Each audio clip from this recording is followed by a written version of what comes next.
Demand हुआ JPC का, नहीं भेजे। आज जो है तो बस थोड़ा सा आवाज उठा और जैसे जेपीसी में भेजना पड़ा। लेटरल एंट्री जो लाए थे तुरंत उस पर पीछे होना पड़ा। तो आज जो है अब 370 की बात आप कश्मीर के कर रहे थे, तो कह रहे थे कि 370 हट जाएगा तो जो है सो कश्मीर स्वर्ग बन जाएगा, सारे जो है सो कश्मीरी पंडित वहां पर चले जाएंगे, आतंकवाद खत्म हो जाएगा। लेकिन आप देख लीजिए कि 370 हटने के बाद में हमारे कितने जवान वहां शहीद हुए हैं। और केवल पिछले कुछ दिनों का आप देख लीजिए कि जो है सो शहीदों की संख्या किस जंग से बड़ी है। और जितना कारगिल युद्ध में जितने जवान हमारे शहीद नहीं हुए, उससे ज्यादा जवान यह जो है सो एनडीए की सरकार, अब एनडीए की सरकार है। और पिछले जो है सो 10 साल जो भाजपा और नरेंद्र मोदी की सरकार, भाजपा की भी नहीं, 10 साल तो नरेंद्र मोदी की सरकार थी, अब जो है सो एनडीए की सरकार हो गई है।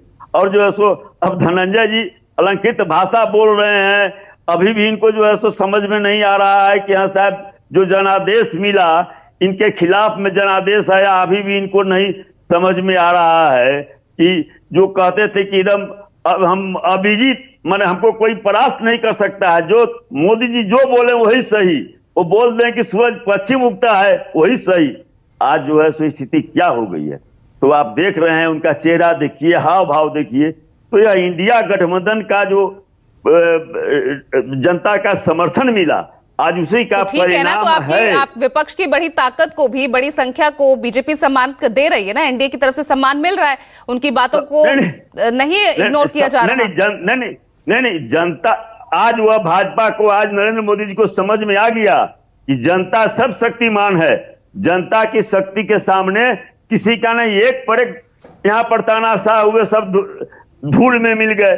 और घमंड किसी का नहीं चलता है, हर घमंडी का घमंड तोड़ने का काम जनता करती है, और जनता ने इनको घमंड को तोड़ा है। और इस बात को वे आज महसूस कर रहे हैं, आज बार बार जनता का दुहाई दे रहे हैं, जनता का नाम ले रहे हैं। लेकिन यही जो है तो 10 साल सरकार चला, कभी यह सुनने में नहीं आया कि जनता भी कुछ चीज होती है।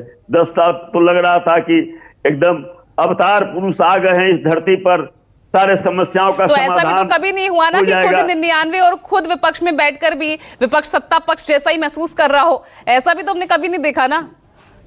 नहीं, वही ना मैंने कहा कि जनता जिसके साथ में है, जनशक्ति सबसे बड़ी शक्ति होती है। और आज इंडिया गठबंधन के साथ देश की जनता है। और सीट शेयरिंग ये सब तो जो है सो अब मन बहलाने के लिए अपना भाजपा यह सब कर रही है। मैंने तो कहा कि आप लोकसभा चुनाव के पहले तरह तरह की बातें होती थी, यूपी के बारे में, खुद महाराष्ट्र जहां पर अभी चुनाव होने जा रहा है वहां के बारे में, यूपी में 10 सीट का उपचुनाव हो रहा है वहां के बारे में, बिहार के बारे में। लेकिन इतना स्मूथली सब जगह हो गया और जनता का जो अपार समर्थन मिला, और एक जो घमंड, जो अपने को आप घमंड में एकदम चकनाचूर। लेकिन लोकसभा चुनाव में भी जो इंडिया दिख रहा था, लेकिन यहाँ कहाँ दिख रहा है इस बार विधानसभा चुनावों में? पीडीपी जम्मू कश्मीर आपके इंडिया अलायंस से अब वो शामिल होंगी नहीं होंगी, अभी भी संशय बरकरार है। हालांकि दरवाजे खुले हैं, ये बात कल फारूक अब्दुल्ला ने एक संकेत दिया। हरियाणा में वो गठबंधन है नहीं, इंडिया अलायंस नहीं है। आप देख लीजिएगा, चुनाव आने दीजिए, कहां पर क्या है सब रणनीति बता नहीं दिया जाएगा। रणनीति बहुत रणनीति जो होता है। हरियाणा की तस्वीर तो खुली हुई है ना, आम आदमी पार्टी सभी 90 सीटों पर उतर रही है, अलग से उतर रही है, अकेले उतर रही है। आपने देखा कि नहीं पंजाब में क्या हुआ? पंजाब में भी तो कांग्रेस और जो है सो आप अलग अलग लड़ी थी, रिजल्ट क्या हुआ आप देखे। तो जो है सो बहुत कुछ रणनीति के तहत भी किया जाता है। इसलिए जो है सो एक बात समझ लीजिए कि देश की जनता इंडिया गठबंधन के साथ है। और यह जो है सो एक को हम द्विजो नास्ति जो समझते थे या पराजय अपने को समझते थे कि हाँ साहब कोई चुनौती नहीं है, कोई चैलेंज नहीं है। भाजपा में भी किसी को बोलने की हिम्मत नहीं होती थी, भाजपा में भी सारे लोग वहां पर साष्टांग हुआ करते थे। ठीक है धनंजय गिरी जी, देखिए लगातार डिस्कशन वहीं आ जाता है, जब अपने ही सवाल उठाने लगे तो वही सवाल खड़ा कर देते हैं, फिर विपक्ष भी क्या करे? वो तो तंज, वो तो आरोप लगाएगा ही, सवाल उठाएगा ही। पूजा जी, मुखालफत से मेरी शख्सियत संवरती है, विरोधियों का मैं बड़ा एहतराम करता हूं। आप देखिए नरेंद्र मोदी कैसे चलते हैं, सीना फुला के चलते हैं कि चौड़ा होकर चलते हैं, क्या बोलते हैं। कल बताया राहुल गांधी ने, कल राहुल गांधी ने इसका भी जिक्र किया। समझ रहे हैं मैं इनके नजर इनायत का शुक्रगुजार हूं। इनके नजर इनायत का भाई साहब नहीं बोला था। ठीक है चित्तरंजन जी, आपका सुन लिया, मुझे सुन लिया आपका, मैं सुन लिया, जवाब सुन लीजिए।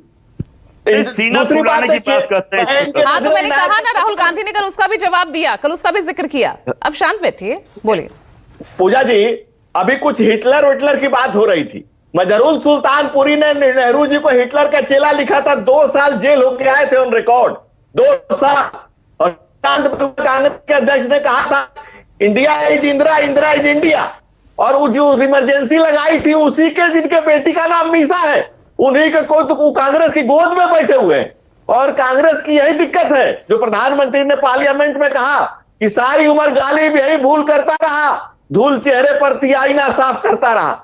अब अगर उर्दू के शब्दकोश को हिंदी के शब्दकोश में खोजने वाले लोग अगर कांग्रेस पार्टी में है तो कांग्रेस का क्या हो सकता है, आप इसी से अंदाजा लगाइए। इस बार लोकसभा चुनाव में भी तो आपने कहा था ना, ये मोदी की गारंटी है, आपने भी तो ये नारा दिया था।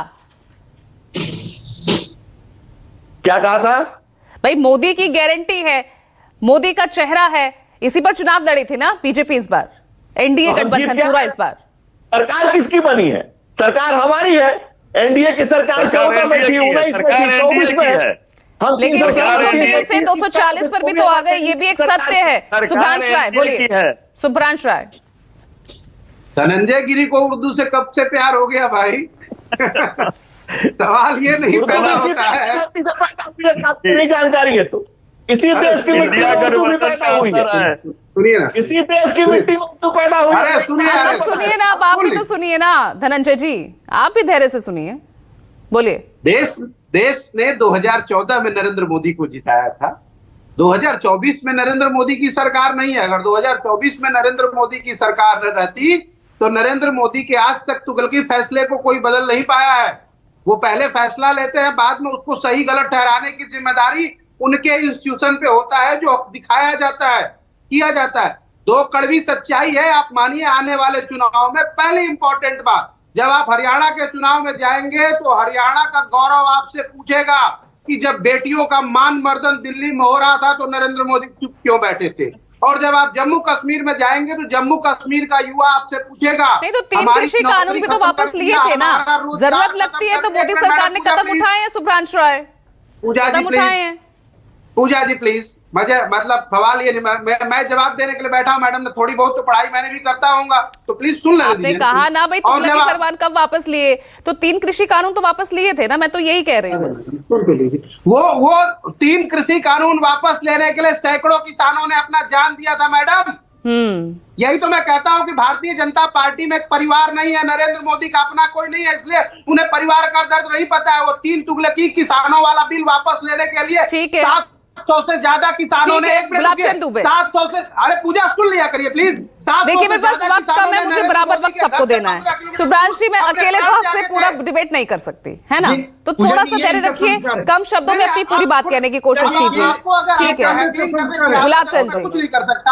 सवाल आपने 3 कृषि कानून का जिक्र किया, उन काले कानून को वापस कराने के लिए 700 से ज्यादा किसानों ने, चलिए ठीक है, के घर से 15 किलोमीटर दूर, सिर्फ 15 किलोमीटर दूर अपने प्राण त्यागे, और आज तक उनके मौत को ठीक है सुभ्रांश राय नहीं दिया गया, क्योंकि नरेंद्र मोदी A1A2। सुभ्रांश जी, मैं इतना वक्त नहीं दे सकती हूँ। देखिए आपको ये समझना पड़ेगा, आप डिबेट में आ रहे हैं, कम शब्दों में ज्यादा बात कहने की कोशिश कीजिए, पॉइंट टू पॉइंट बात करने की कोशिश कीजिए।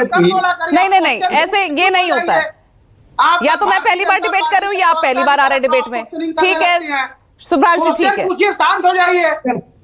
आप तो गुलाब चंद जी बोलिए। इंटर करने लगती है, ठीक है गुलाब चंद जी। स्टूडेंट है प्लीज आप ऑडियो डाउन कर दीजिए सुभ्रांश जी का, पीसीआर प्लीज, मजबूरन मुझे कदम उठाना पड़ता है। बोलिए गुलाब चंद जी। राय साहब, मैं आपसे जानना चाहता हूं कि 1986-84 के बीच में आप कहां पहुंच, आप 404 पे थे, लेकिन देश ने आपको नकार करके कहां तक पहुंचाया, ये राजनीतिक आपका विरासत रहा। और भारतीय जनता पार्टी उस दिन को याद करती है कि हम उस लोकतंत्र के उस मंत्री में हम 2 सीट पे थे, लेकिन आज हम कहां पहुंचे, ये हमारी नीति, हमारी नीयत है। आप भारतीय जनता पार्टी एनडीए के ऊपर उंगली उठा रहे हो। अरे सच देखो, अपने पैर पे सही ढंग से खड़े तो नहीं हुए, और इतनी बड़ी आपको घमंड है, आप अपने घमंड में बात कर रहे हैं। सच तो पूछो कि इस वक्त इंडिया गठबंधन घमंड में बात कर रही है। हम तो अभी सरकार में हैं। माना कि जनता ने, जनादेश से जनता ने हमको संभालने का मौका दिया। हो सकती है हमारी कुछ खामियां नहीं, दिल्ली में कोई पूछ नहीं रहा है, आप इंडिया में हैं। बात करने का गुलाब चंद जी को ऑडियो अप रखिएगा, बाकी सभी का डाउन रखिएगा प्लीज पीसीआर। और संसदीय भाषा का आप उपयोग करते हैं और आप दूसरों को सिखाते हैं। ये कांग्रेस की, ये इनका चरित्र चलन है। पूजा बोलिए फखरुल हसन चंद जी। ये इनका चरित्र था, इसलिए इनको 10 सेकंड आपको दे रही हूँ, आपके सहयोगी सारा टाइम खा रहे हैं। बोलिए। देश ने इनको नकारा। देखिए पूजा जी, जब आज हम कश्मीर पे चर्चा कर रहे हैं, दूसरे राज्यों पे चर्चा कर रहे हैं, तो ये सवाल जरूर उठेगा कि जो धारा 370 की बात भारतीय जनता पार्टी कर रही है, उससे आखिर कश्मीर की आम आवाम को क्या मिला? धारा 370 हटने के बाद जो कश्मीरियों को मिलना चाहिए था, वो उनके हक, उनके अधिकार मिले या नहीं मिले, या उनको वहां शांति आई या नहीं आई, आतंकी घटनाओं में कमी आई या नहीं आई, या वो घटनाएं बढ़ी, क्या कश्मीरी पंडित, जिन कश्मीरी पंडितों को उनका नाम पूछ के आज भी मारा जा रहा है, वैसी घटना रुकी नहीं है। तो भारतीय जनता पार्टी की असफलता है। लास्ट 10 सेकंड चित्रांशु गगन। पूजा जी, अभी गुलाबचंद जी जो कह रहे थे कि कांग्रेस इतना पर थी, इतना पर आ गई, तो वही कह रहे, कांग्रेस तो लेसन ले ली, उसी से लेसन लेना चाहिए भाजपा को। यह देश किसी तानाशाह को स्वीकार नहीं करेगा।